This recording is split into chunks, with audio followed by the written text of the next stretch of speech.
Welcome as we look at the Gospel of John with eyes for Generation Z.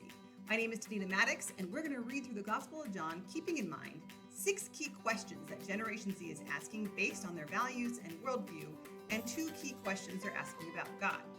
The goal of this project is to uncover and share a relevant Bible reading and gospel to Generation Z.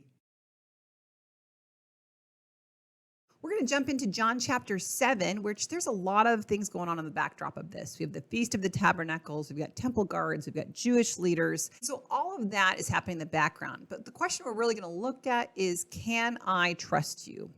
Are you who you say you are? Is Jesus who he says he is? We're really going to pop into 4 different views of who Jesus is in this passage. We'll start at verse 12. We see among the crowds there is widespread whispering about him, about Jesus.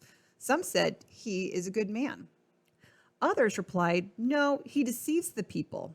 But no one would say anything publicly about him for fear of the Jews. And so there's some fear of some religious persecution, some shaming, some punishment or judgment or questioning. And that's an environment that our Gen Z audience will be familiar with. These people right here in this passage are afraid of saying anything public about who Jesus is because of what might happen when they say that out loud. That could be related to our cancel culture today, as our Gen Z audience may be hesitant to say anything about who Jesus is in a public space for fear that they may be shamed or punished or questioned or called out or canceled for that. We also see these 2 kind of big views about who Jesus is. He's a good man. No, he deceives people. Side note, both of those are incorrect pictures of Jesus, but they're very popular and very common. Is he a good man, or is he harmful and deceitful?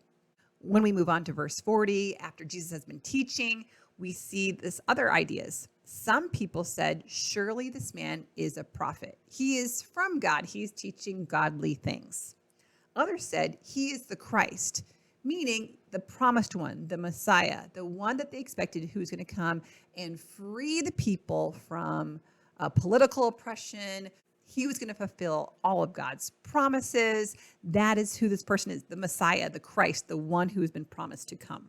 Still others asked, how can the Christ come from Galilee? Does not the scripture say that the Christ will come from David's family and from Bethlehem, the town where David lived, and the people were divided because of Jesus? So there's lots of conversation. So here we have a few ideas.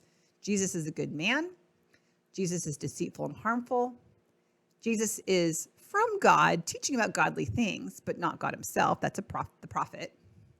He is the Christ. And then I don't know who he is. How can he be the Christ? What we can share out of this passage, it's good news to Gen Z, is that they are not alone in asking that question. Can I trust Jesus? Can I trust he says who he says he is? There are so many people in Jesus's time and since then who've been asking the same questions, trying to figure out who Jesus is. And so when we invite them to participate in that conversation, that's likely already happening in their head, but say, hey, this has been happening around the world since Jesus was on the earth. Then we can invite them into that conversation without judgment, without fear of shame, just simply participating in what a lot of people have been asking. Who is Jesus? We as leaders get to say we would love to participate in that conversation. So at the end of that, we don't necessarily answer the question, can I trust you? But we simply validate the question being asked. And in validating that question, we offer our audience some safety in asking it, some authenticity in the conversation, and some acceptance in the things that they're wrestling with, all the while modeling that they are enough to be loved and valued and invited into important, big conversation spaces where they'll be treated with that value and with that love.